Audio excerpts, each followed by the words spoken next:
Namaste and welcome to LMS Digital Learning.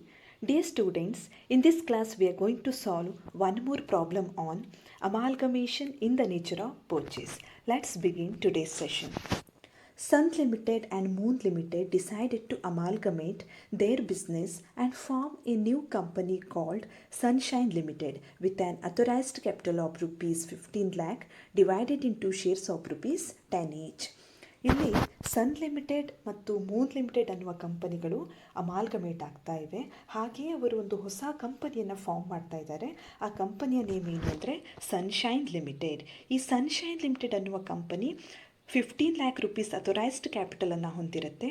ಹಾಗೆಯೇ ಪ್ರತಿ ಶೇರಿನ face value rupees 10 ಇರುತ್ತೆ. The following are the balance sheets of the companies as on 31st March 2021. Let's see the balance sheet of both the companies, Sun Limited and Moon Limited. First part, equity and liabilities. In that first one, shareholders funds. In that first one, share capital. Let's see note number 1. Note 1, share capital 3 lakh, 4 lakh. Total share capital 3 lakh, 4 lakh. Let's see note number 2, reserves and surplus. Note number 2, reserves and surplus. Reserve fund of Sun Limited, surplus or deficit. Sun Limited surplus 40,000, Moon Limited deficit 60,000. Total reserves and surplus 1 lakh and minus 60,000. Next, non-current liabilities. In that long-term borrowings, in that debentures, Sun Limited 1 lakh, Moon Limited dash. Third one, current liabilities. In that trade payables, in that creditors, Sun Limited 50,000, Moon Limited 70,000. Total equity and liabilities 5 lakh 50,000, 4 lakh 10,000. Second part, assets. In that non-current assets, in that fixed assets, in that first one, tangible assets, machinery 3 lakh 50,000, 3 lakh. Next, intangible assets. In that goodwill, Sun Limited 50,000. Second one, current assets. In that inventories, in that stock, Sun Limited 80,000, Moon Limited 60,000. Next, trade receivables. In that sundry debtors, Sun Limited 40,000, Moon Limited also 40,000. Last one, cash and cash equivalents. In that cash 30,000, 10,000. Total assets 5 lakh 50,000, 4 lakh 10,000. Let's see the additional information. The following are the terms of agreement. The assets and liabilities of Sun Limited are to be taken over at book values except goodwill, machinery and stock, which are to be valued at rupees 1 lakh, rupees 3 lakh 20,000 and rupees 90,000 respectively. ಇಲ್ಲಿ Sun limited ಮತ್ತು Moon limited ಕಂಪನಿಗಳು amalgamate ಆಗಿ ಒಂದು ಹೊಸ company Sunshine limited ಅನ್ನೋದು form ಆಗ್ತಾ ಇದೆ. ಹಾಗಾದರೆ ಇಲ್ಲಿ ಟ್ರಾನ್ಸ್ಫರಿ ಕಂಪನಿ ಯಾವುದು, ಟ್ರಾನ್ಸ್ಫರರ್ ಕಂಪನಿಗಳು ಯಾವುವು? ಸನ್ ಲಿಮಿಟೆಡ್ ಮತ್ತು ಮೂನ್ ಲಿಮಿಟೆಡ್ ಕಂಪನಿಗಳು ಟ್ರಾನ್ಸ್ಫರರ್ ಕಂಪನಿಗಳು. ಸನ್ಶೈನ್ ಲಿಮಿಟೆಡ್ ಅನ್ನೋ ಕಂಪನಿ ಟ್ರಾನ್ಸ್ಫರಿ ಕಂಪನಿ. ಓಕೆ, ಇಲ್ಲಿ ಸನ್ ಲಿಮಿಟೆಡ್ ಕಂಪನಿಯನ್ನು ಸನ್ಶೈನ್ ಲಿಮಿಟೆಡ್ ಕಂಪನಿ ಹೇಗೆ ಟೇಕ್ ಓವರ್ ಮಾಡ್ತಾ ಇದೆ ಅಂದರೆ ಅದರ ಅಸೆಟ್ಸ್ ಆ್ಯಂಡ್ ಲೈಬಿಲಿಟೀಸ್ಗಳನ್ನು ಬುಕ್ ವ್ಯಾಲ್ಯೂದಲ್ಲಿಯೇ ಟೇಕ್ ಓವರ್ ಮಾಡ್ತಾ ಇದೆ. ಆದರೆ ಇಲ್ಲಿ ಕೆಲವು ಅಸೆಟ್ಗಳಿಗೆ ಮಾತ್ರ ಎಕ್ಸೆಪ್ಷನನ್ನು ಅವರು ಕೊಟ್ಟಿದ್ದಾರೆ. ಆ ಅಸೆಟ್ಗಳು ಯಾವುವು ಅಂದರೆ ಗುಡ್ ವಿಲ್, ಮಷಿನರಿ ಮತ್ತು ಸ್ಟಾಕ್. ಇವುಗಳನ್ನು ಅವರು ಬುಕ್ ವ್ಯಾಲ್ಯೂದಲ್ಲಿ ಟೇಕ್ ಓವರ್ ಮಾಡ್ತಾ ಇಲ್ಲ, ಅವುಗಳಿಗೆ ರೀವ್ಯಾಲ್ಯೂಷನನ್ನು ಮಾಡಲಾಗಿದೆ. ಅದರ ರೀವ್ಯಾಲ್ಯೂಡ್ ಅಮೌಂಟ್ ಏನಿದೆ, ಪ್ರೈಸ್ ಏನಿದೆ ಅಂದರೆ ಗುಡ್ ವಿಲ್ rupees 1 lakh ಇದೆ, ಮಷಿನರಿ ವ್ಯಾಲ್ಯೂ rupees 3 lakh 20,000 ಇದೆ, ಸ್ಟಾಕ್ ವ್ಯಾಲ್ಯೂ rupees 90,000 ಇದೆ. Next number 2, the assets except cash of Moon Limited are valued at 10% less than the book values and the creditors are taken over at book figure. ಇಲ್ಲಿ Moon limited ಕಂಪನಿಯ assets and ಲೈಬಿಲಿಟೀಸ್ಗಳನ್ನು ಹೇಗೆ take over ಮಾಡ್ತಾ ಇದ್ದಾರೆ ಅಂದರೆ ಕ್ಯಾಶನ್ನು ಹೊರತುಪಡಿಸಿ ಉಳಿದ ಎಲ್ಲ ಅಸೆಟ್ಸ್ಗಳನ್ನು ಕೂಡ ಅವುಗಳ ಬುಕ್ ವ್ಯಾಲ್ಯೂಕ್ಕಿಂತ 10% ಕಡಿಮೆ ವ್ಯಾಲ್ಯೂದಲ್ಲಿ ಅವರು ಟೇಕ್ ಓವರ್ ಮಾಡ್ತಾ ಇದ್ದಾರೆ.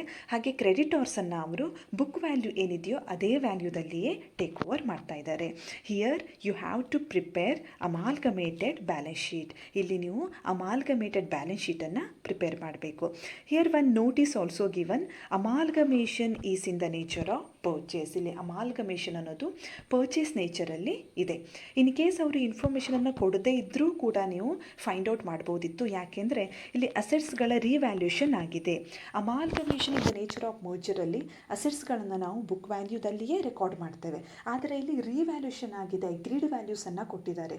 ಹಾಗಾಗಿ ಇದು amalgamation in the nature of purchase ಅಂತ ನಾವು ಕಂಡೀಷನ್ಸನ್ನು ನೋಡಿದಾಗಿಯೇ ಫೈಂಡ್ ಔಟ್ ಮಾಡ್ಬೋದು. Let's see the solution.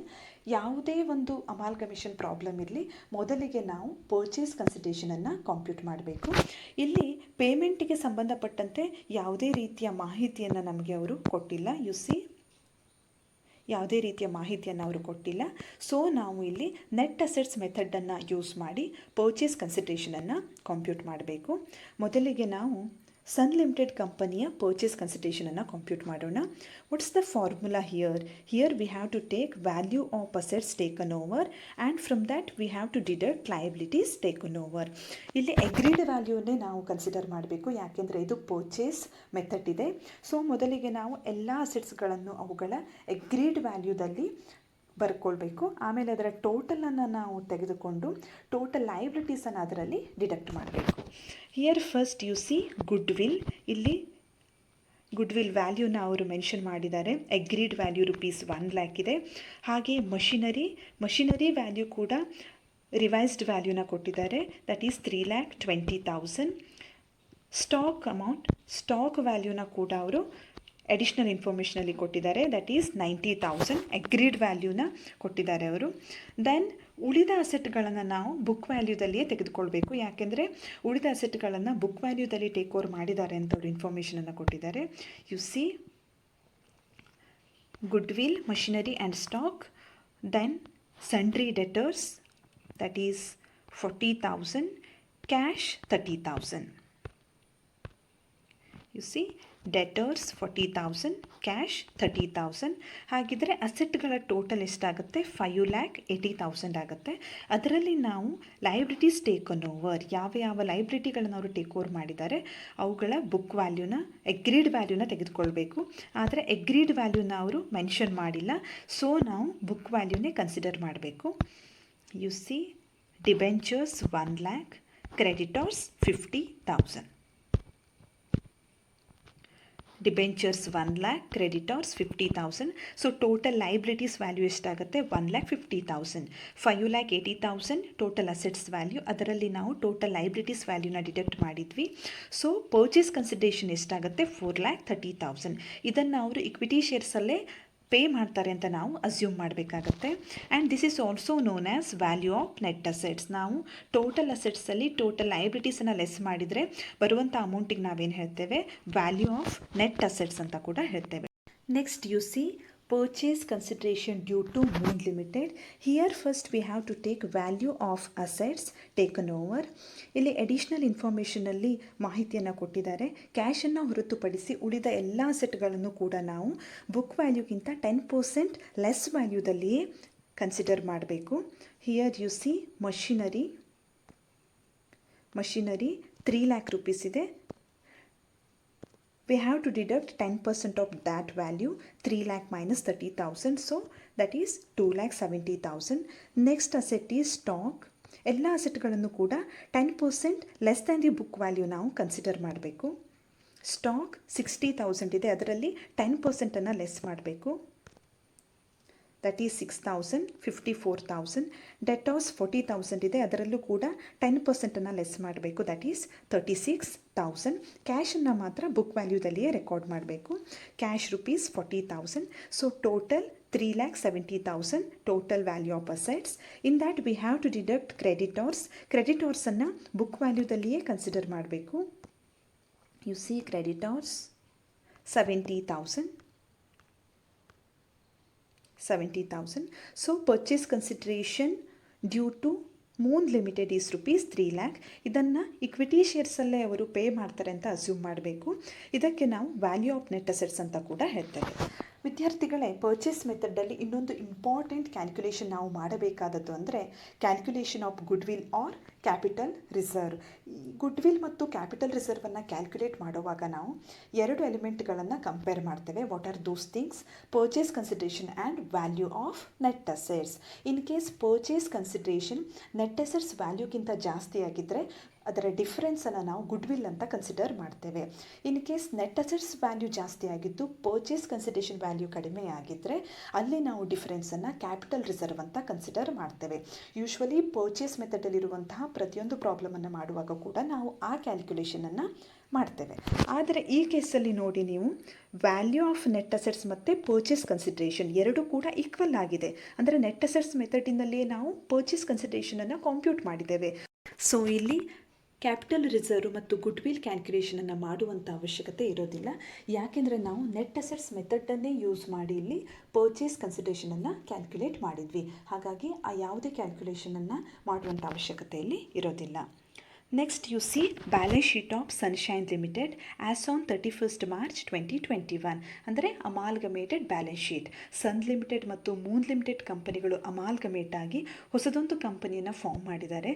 The name of that company Sunshine limited, transferee company. ಅದರ ಬ್ಯಾಲೆನ್ಸ್ ಶೀಟನ್ನು ನಾವು ನೋಡೋಣ. First we have to prepare notes. Note number 1, share capital. In that authorized capital, it is given in the problem only 1,50,000 equity shares of rupees 10 each, that is 15 lakh. Next, issued, subscribed and paid up capital.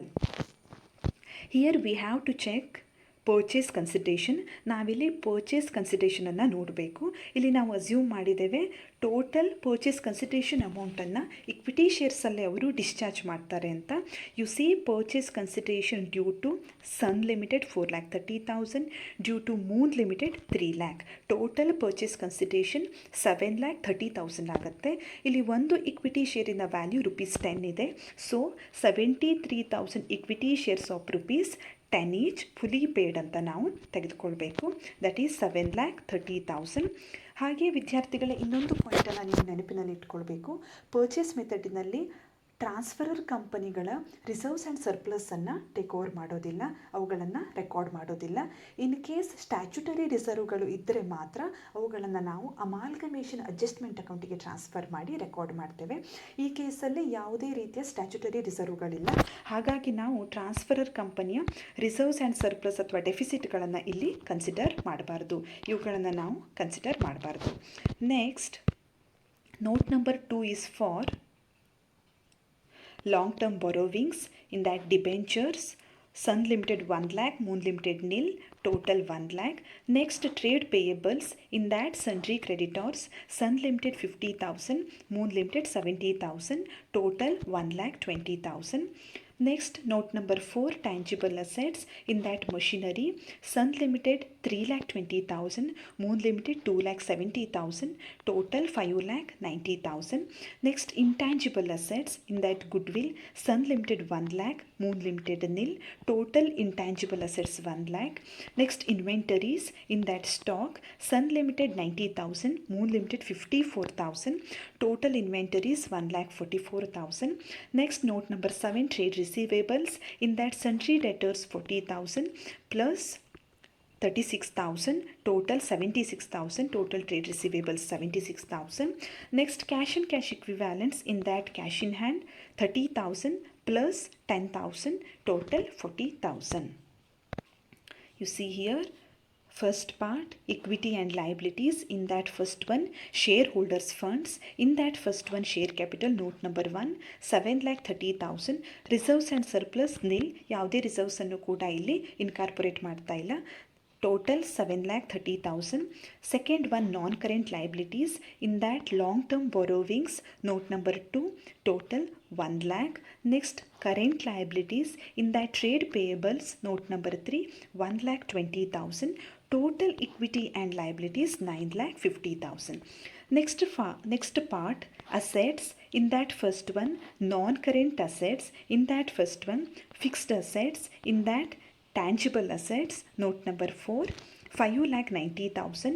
Next, intangible assets, note number 5, 1 lakh. So total fixed assets 6,90,000. Next one, current assets. In that first one, inventories 1,44,000. Trade receivables, note number 7, 76,000. Last one, cash and cash equivalents, note number 8, 40,000. So total current assets 2,60,000. Total assets 9,50,000. Okay, and total equity and liabilities also 9,50,000. ಈ ರೀತಿಯಾಗಿ ನೀವು ಪ್ರಾಬ್ಲಮನ್ನು solve ಮಾಡಬೇಕು. Net assets ಮೆಥಡಿನಲ್ಲಿಯೇ purchase ಕನ್ಸಿಡರೇಷನನ್ನು computation ಮಾಡಿದಾಗ goodwill ಅಥವಾ capital ರಿಸರ್ವ್ಗಳು arise ಆಗೋದಿಲ್ಲ. ಒಂದು ವೇಳೆ ನಾವು ನೆಟ್ ಪೇಮೆಂಟ್ ಮೆಥಡ್ ಅಥವಾ ಬೇರೆ ಮೆಥಡನ್ನು ಯೂಸ್ ಮಾಡಿದರೆ ಆಗ ನಾವು ಕಂಪಲ್ಸರಿಯಾಗಿ ಗುಡ್ವಿಲ್ ಆ್ಯಂಡ್ ಕ್ಯಾಪಿಟಲ್ ರಿಸರ್ವ್ ಕ್ಯಾಲ್ಕುಲೇಷನನ್ನು ಮಾಡಲೇಬೇಕಾಗತ್ತೆ. Okay, these are my references. ಮುಂದಿನ ಸೆಷನ್ನಲ್ಲಿ ಭೇಟಿಯಾಗೋಣ. Thank you so much.